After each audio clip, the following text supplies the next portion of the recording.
اللہ بہت غور سے سنتا ہے تمہاری ہر دعا، وہ اشارے بھی دیتا ہے، وہ یقین بھی دلاتا ہے، وہ تمہارا دل نہیں بدل رہا۔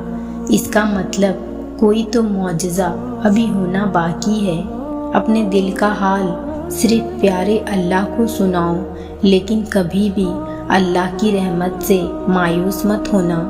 کبھی اس سے کسی چیز کی شکایت مت کرنا، نہ جانے اس نے کتنی مشکلوں سے تمہیں دور رکھا ہے، نہ جانے اس نے کہاں کہاں تمہاری حفاظت کی ہوگی۔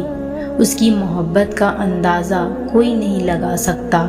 بس یقین رکھو، جس نے مانگنے کی توفیق دی ہے وہ القادر ہے، وہ سب عطا کر دے گا صحیح وقت پر۔ دل اس لیے بنایا گیا ہے تاکہ وہ اللہ سے محبت کرے۔ کبھی خود کو اکیلا مت سمجھنا، اللہ تمہارے ساتھ ہے۔ وہ تمہارے زندگی سے سارے غم، مشکلات، تکلیفیں ایسے نکال دے گا کہ تم حیران رہ جاؤ گے۔ ہوگا وہی جو تم چاہتے ہو، جیسے تم مانگ رہے ہو اللہ ویسے ہی عطا کرے گا۔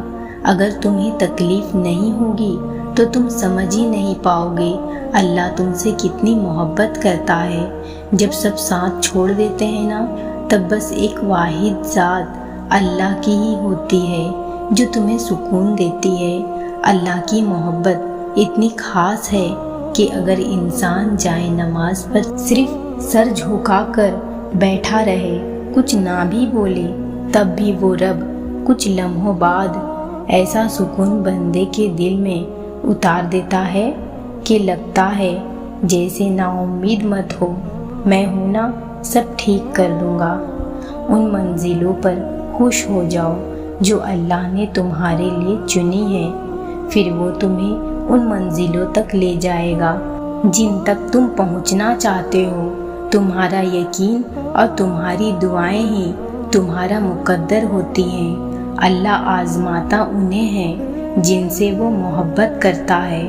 وہ تمہاری نظر میں چیزیں اس لیے ناممکن بنا دیتا ہے تاکہ تم ان کے ممکن ہونے کے لیے اس سے مانگو، کیونکہ وہ دعا مانگنے والے ہاتھ کو کبھی خالی نہیں لوٹاتا۔ وہ دعا کو زبان تک پہنچاتا ہی تب ہے جب اسے تمہیں اس چیز سے نوازنا ہوتا ہے۔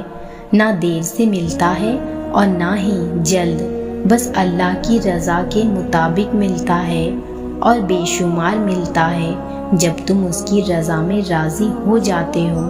جب اللہ کسی کو اپنی طرف لانا چاہتا ہے تو اسے کسی کے ہاتھوں ضرور توڑتا ہے، تاکہ اسے احساس ہو کہ اللہ کی محبت کے علاوہ سب محبتیں جھوٹی ہیں۔